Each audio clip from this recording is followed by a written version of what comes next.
오늘은 한 해 동안 베풀어 주신 하나님의 은혜를 돌아보며 감사의 예배를 드리는 추수감사주일입니다. 추수감사주일을 맞아 오늘 우리가 살펴보게 되는 시편 107편은 여러 종류의 감사의 고백들이 담겨 있는 시입니다.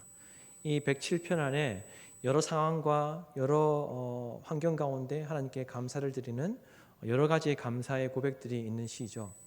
그래서 작년 추수감사 주일 때에는 시편 이 107편 1절에서 9절 말씀으로 하나님의 은혜를 나누었습니다.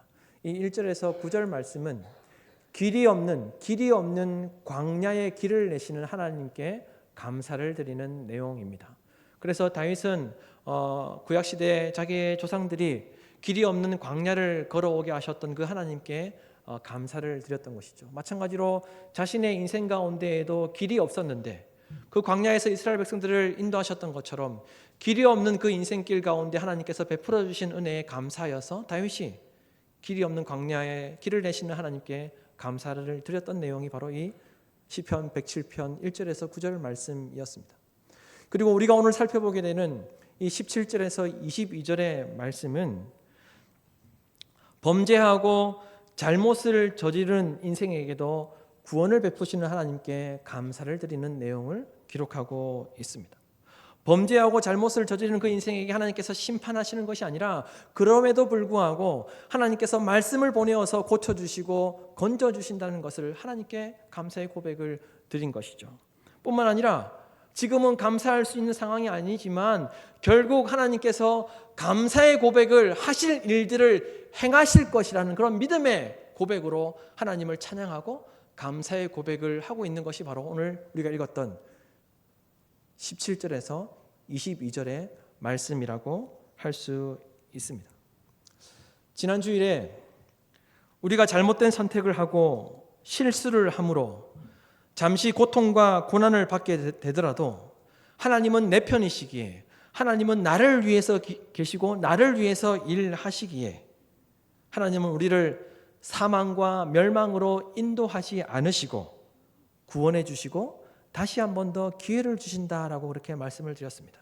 하나님께서 내 편이시기에 나를 구원해 주시고 다시 기회를 주신다는 것이죠. 그래서 이와 같이 하나님을 사랑하는 자에게는 하나님은 모든 것이 합력하여 선이 되도록 하시기 때문에 고난과 아픔까지도 모든 것을 합력하여 선이 되도록 하시기 때문에 우리는 어떠한 상황 가운데 있다 할지라도 어떠한 환경 가운데 있다 할지라도 감사를 해야 하는 것입니다. 그래서 우리가 감사를 드려야 한다는 것이죠.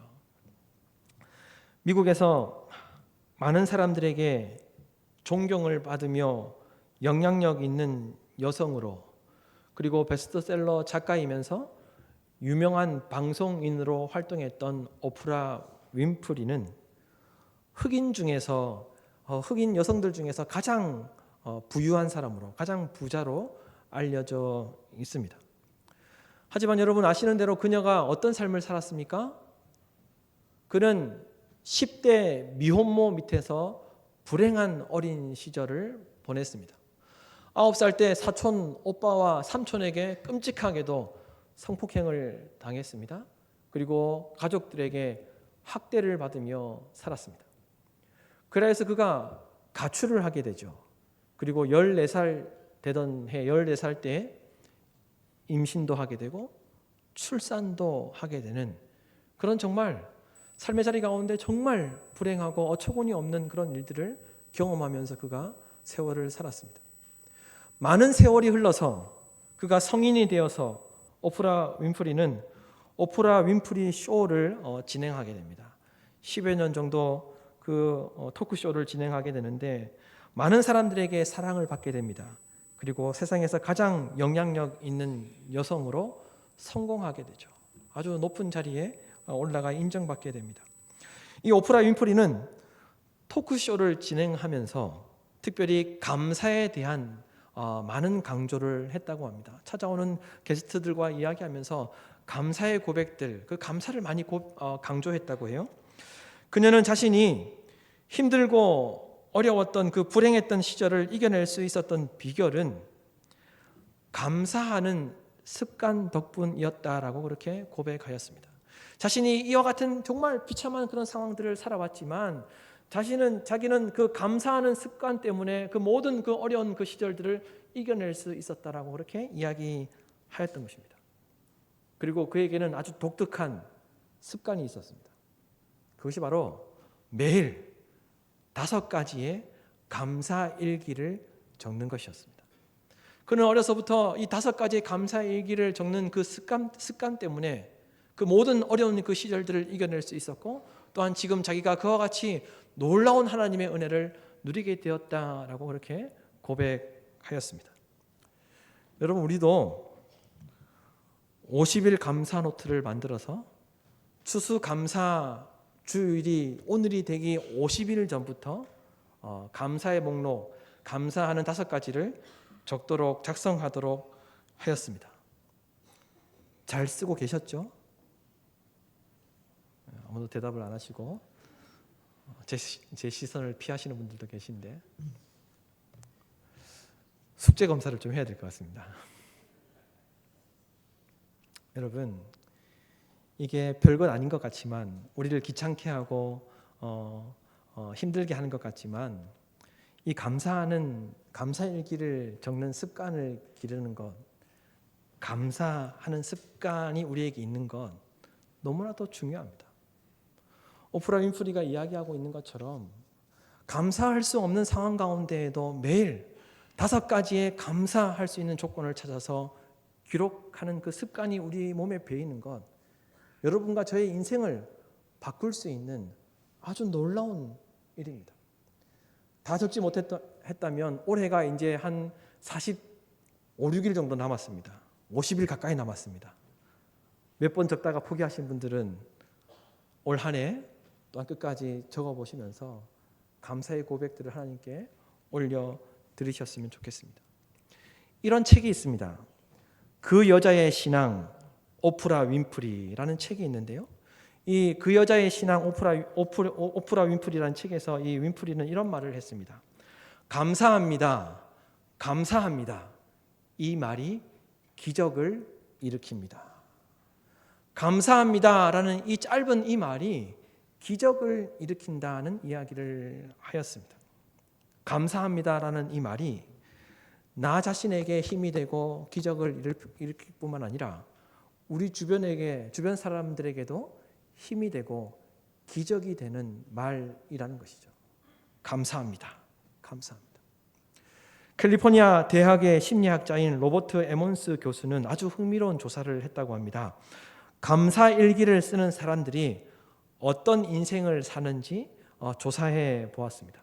그랬더니 감사 일기를 쓰는 사람들이 더 건강하고, 감사 일기를 쓰는 사람들이 더 긍정적이고, 감사 일기를 쓰는 사람들이 삶에 대한 만족도가 높았다고 합니다.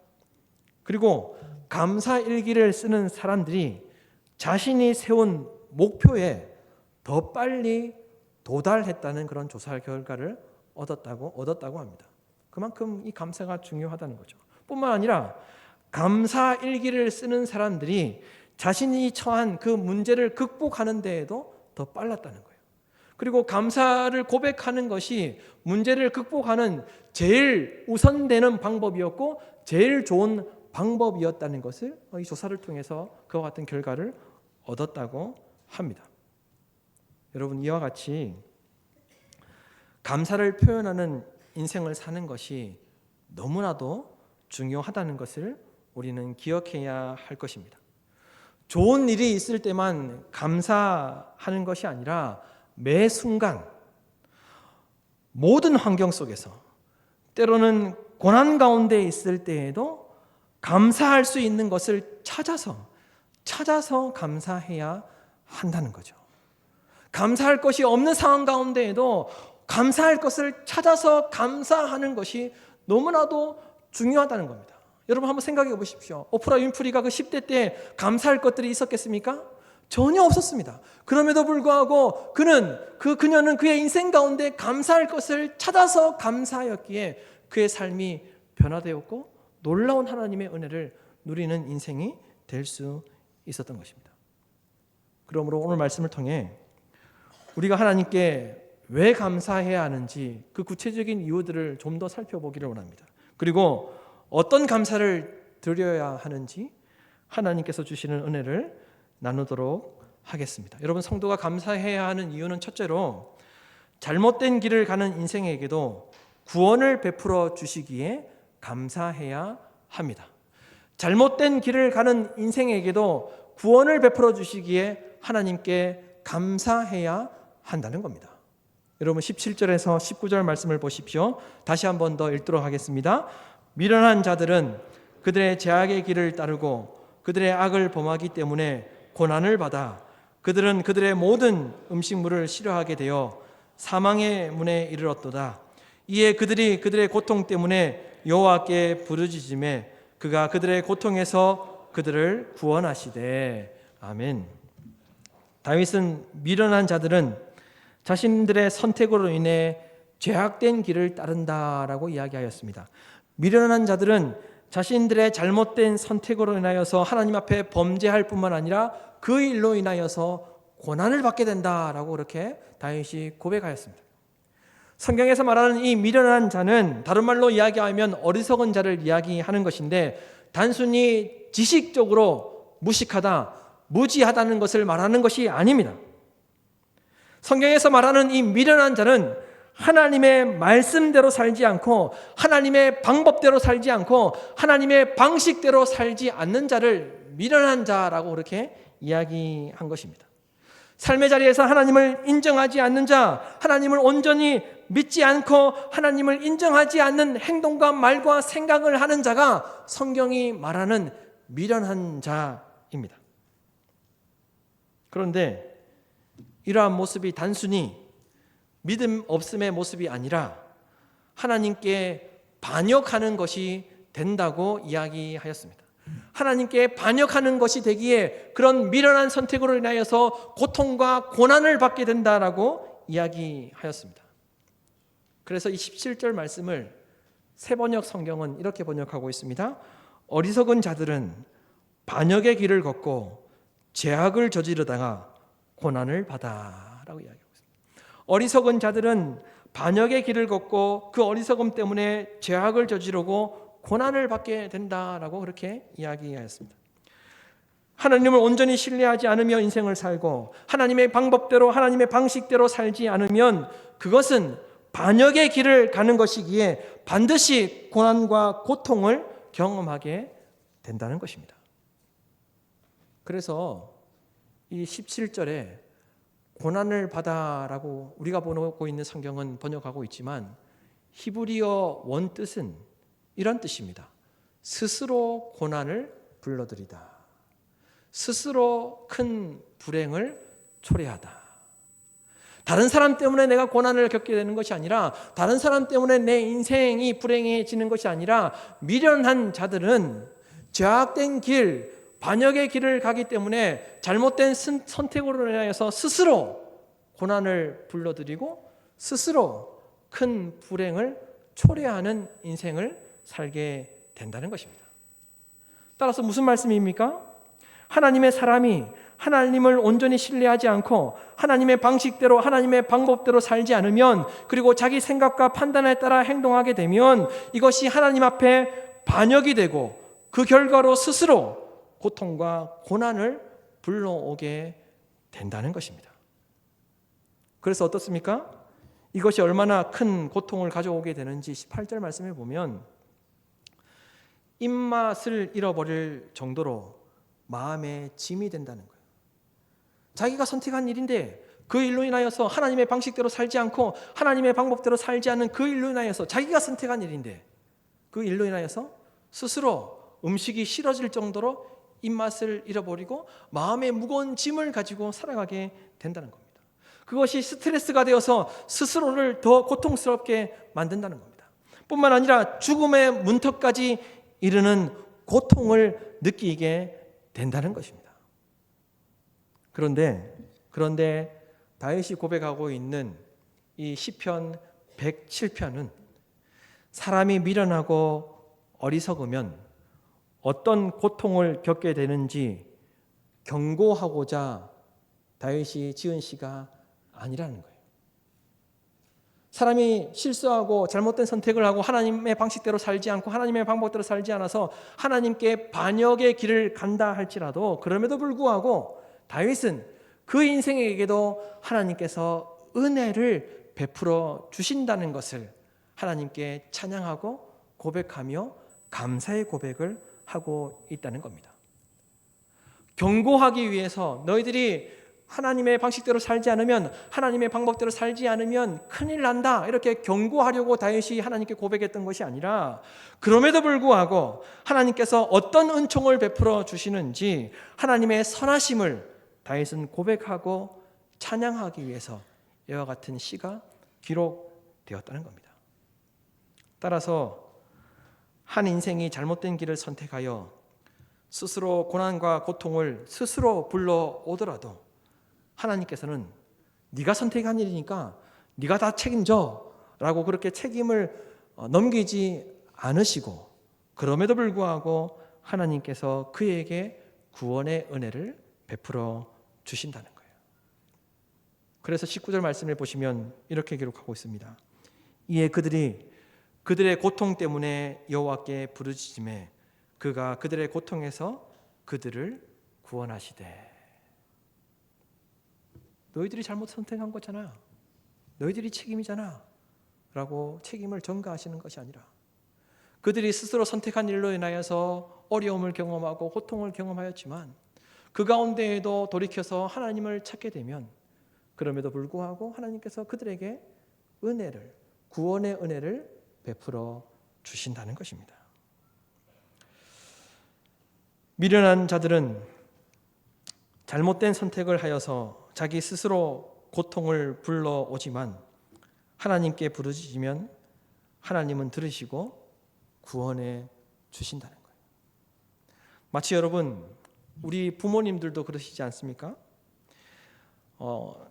자녀들이 우리 부모님들의 생각과 기대에 합당한 인생을 살기를 원하지만 그렇게 살지 않잖아요.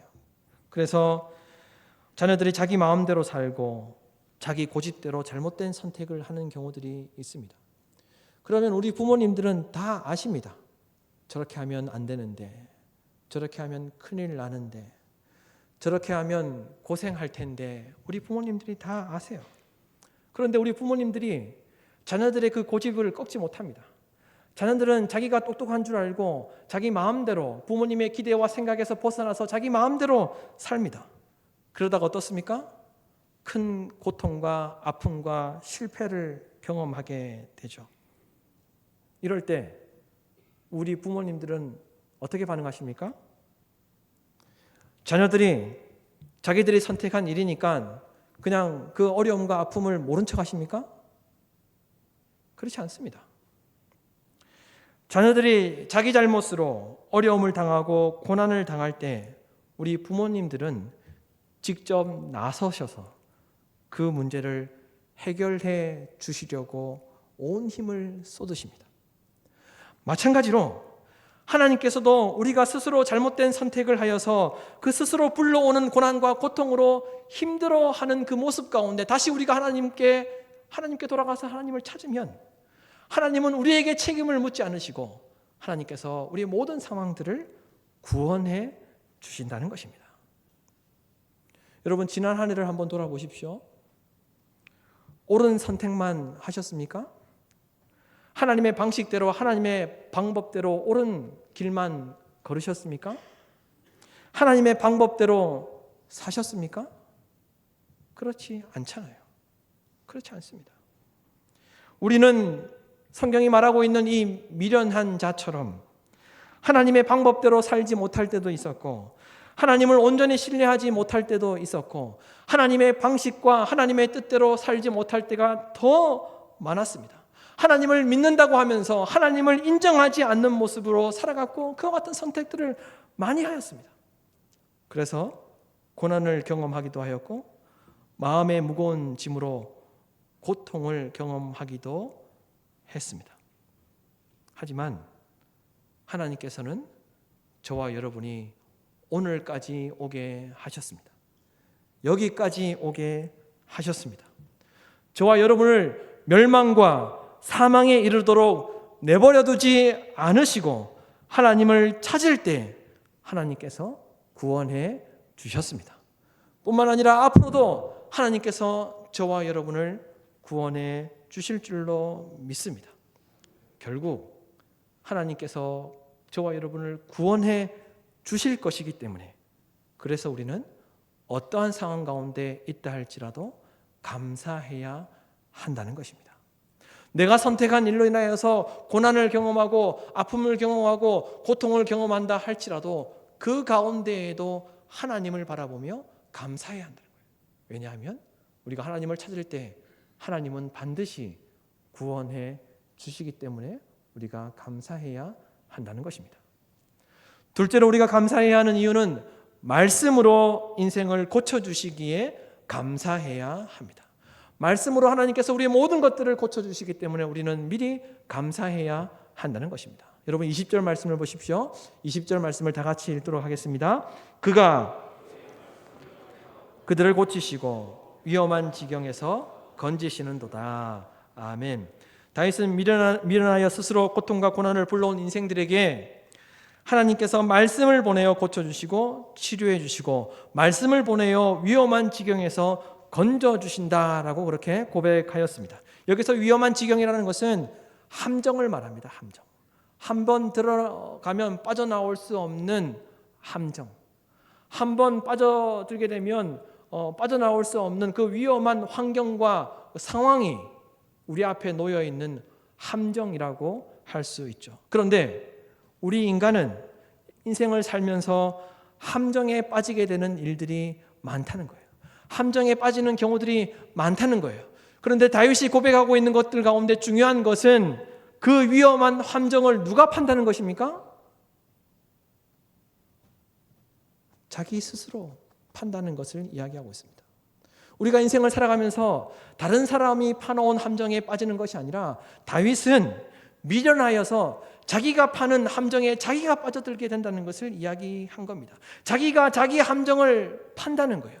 그리고 자기가 판 함정에 자기가 빠져들게 된다는 것을 다윗이 이야기하고 있는 것입니다. 하지만 자기 잘못으로 자기 함정을 파서 스스로 자기 함정에 빠지는 그 인생을 누가 고쳐주시고 누가 건져주신다고 하였습니까? 하나님께서 고쳐주시고 하나님께서 건져주신다는 겁니다.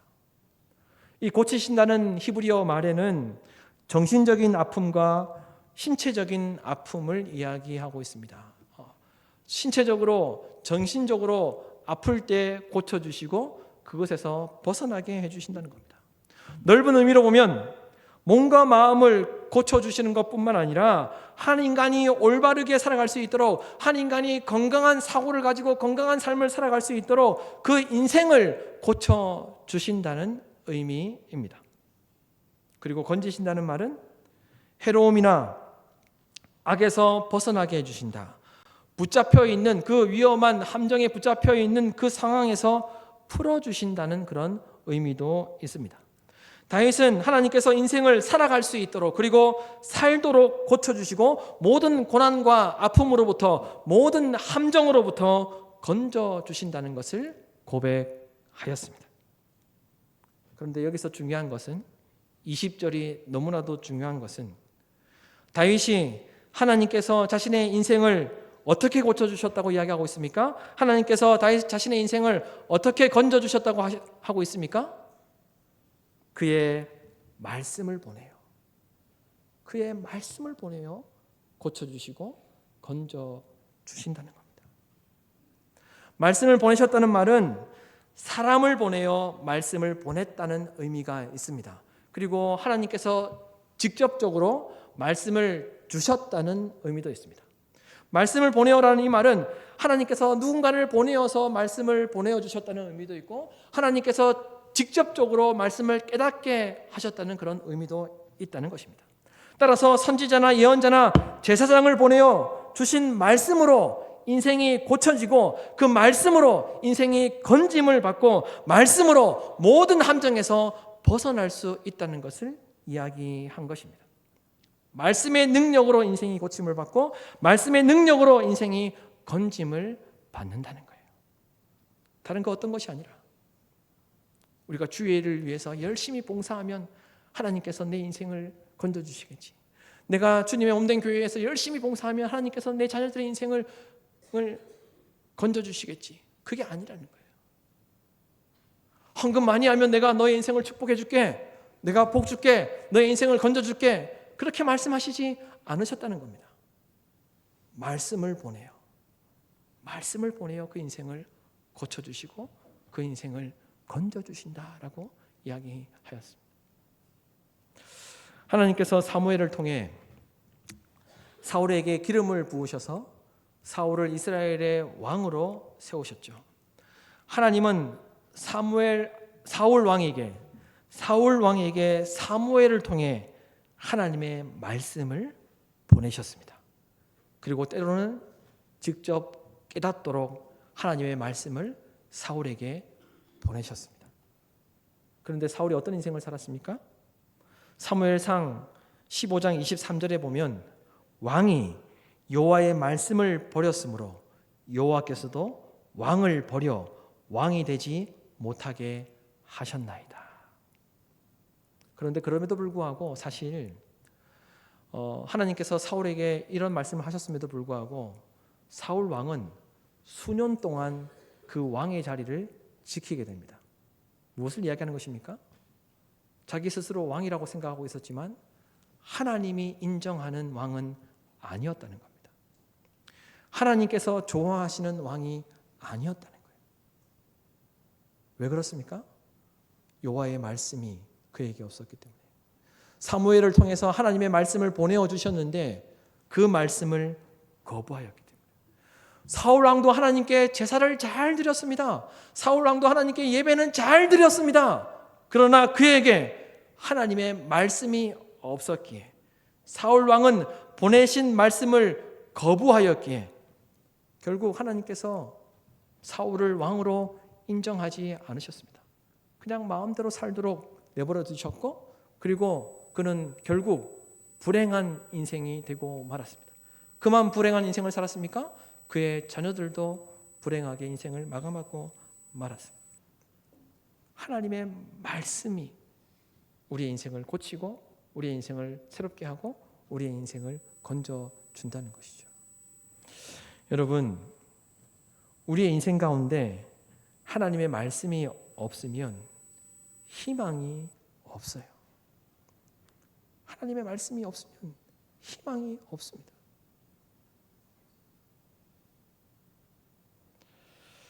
그렇다면 여러분, 여러분의 인생에, 그리고 삶의 자리에, 그리고 여러분의 마음밭에 말씀이 있습니까? 말씀이 살아 움직이고 있습니까? 말씀이 기준이 되는 삶을 살아가고 있으십니까? 하나님께서 보내어 주신 말씀과 얼마나 가깝게 지내고 계십니까? 여기에 대한 정확한 답을 찾지 못하면, 여기에 있어서 자신 있게 대답하지 못하면 하나님께서 그 인생을 고쳐주시거나 건져주실 수가 없습니다. 하나님은 말씀을 보내어서 그 인생을 고쳐주시고 건져주신다는 것입니다. 말씀이 한 인생을 바른 길로 인도하십니다. 말씀이 정신적인 아픔과 육신적인 아픔을 고쳐주십니다. 함정에 빠져 고난과 고통 가운데 있는 인생을 말씀이 고쳐주시고 말씀이 건져주신다는 것입니다. 하나님께서 말씀을 보내어 우리의 인생을 고쳐주시고 건져주시기에 우리가 감사하는 삶을 살아야 한다는 겁니다. 우리의 인생이 이것 있으면 해결되고 이것 있으면 건짐을 받고 이것만 되면 내 인생이 살 것 같은 것이 아니라, 그것 때문에 사는 것이 아니라 하나님께서 보내어 주신 말씀으로 고침을 받고 건짐을 받을 수 있기에 우리는 감사할 수 있고 감사하는 삶을 살아야 한다는 겁니다. 마지막 셋째로 성도는 감사제를 드릴 수 있는 일을 하나님께서 우리에게 행하시기에 감사해야 합니다. 여기에는 믿음이 따릅니다. 지금은 그런 일들이 없지만 하나님께서 결국 나로 하여금 감사의 노래를 하게 하실 것이다. 감사제를 드릴 수 있는 일을 나의 인생 가운데 행하실 것이라는 믿음을 가지고 감사해야 한다는 겁니다. 여러분 21절에서 22절 말씀을 보십시오. 다 같이 읽도록 하겠습니다. 여호와의 인자하심과 인생에게 행하신 기적으로 말미암아 그를 찬송할지로다. 감사제를 드리며 노래하여 그가 행하신 일을 선포할지어다. 아멘. 21절과 22절에서 다윗은 하나님을 찬양하고 감사제를 드려야 한다고 명령하였습니다. 그러나 사실은 이것은 명령이 아니라 감사제를 드리라는 명령만 있는 것이 아니라 반드시 감사제를 드릴 수 있는 일이 생기도록 인도해 주시겠다는 약속을 바탕으로 하고 있기 때문에 감사드릴 일이 반드시 일어날 것이기에 평소에 하나님을 찬양하고 평소에 하나님께 감사제를 드려야 한다는 명령입니다. 단순한 명령이 아니라 반드시 하나님께서 너로 하여금 너의 인생 가운데 감사드릴 수 있는 일이 생기도록 하실 것이기 때문에 하나님의 약속에 따라 어떠한 상황 가운데 있다 할지라도 감사를 드려야 한다는 거예요. 하나님의 약속에 따라 하나님께서 우리의 인생 가운데 놀라운 기적을 나타내실 것이기 때문에 감사하며 살아야 한다는 겁니다. 이것이 하나님의 마음이고 하나님의 뜻이라는 것이죠. 그래서 데살로니가전서 5장 18절 말씀에 이렇게 기록하고 있죠. 범사에 감사하라. 이것이 그리스도 예수 안에서 너희를 향하신 하나님의 뜻이니라. 범사에 감사하라. 범사에. 고난 가운데 있을 때라도. 지금은 감사할 수 있는 것이 하나도 보이지 않더라도 범사에 감사해야 하는 이유는 결국 하나님께서 우리의 인생 가운데 놀라운 일을 행하실 것이라는 약속을 해주셨기 때문에 그 약속으로 인하여서 우리 인생 가운데 반드시 놀라운 일이 일어날 것이기 때문에 우리는 범사에 감사해야 한다는 겁니다. 마치 자녀가 부모에게 어머니 아버지 감사합니다. 그동안 저를 키워주셔서 감사합니다. 이것도 감사하고 저것도 감사합니다. 부모님의 그 마음을 자녀들이 알고 감사하며 살면 부모님들은 어떤 마음이 드십니까? 철들었구나. 다 컸구나. 정말 내 딸, 내 아들 훌륭하게 자랐구나 라고 그런 생각들이 드실 거예요.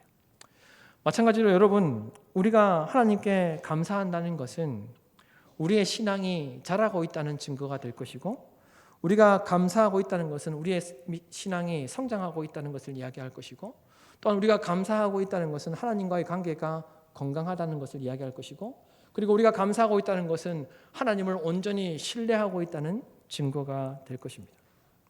우리가 지금은 고난과 고통 중에 있더라도 하나님은 결국 감사하게 되는 일들을 우리의 인생 가운데 나타내실 줄로 믿습니다.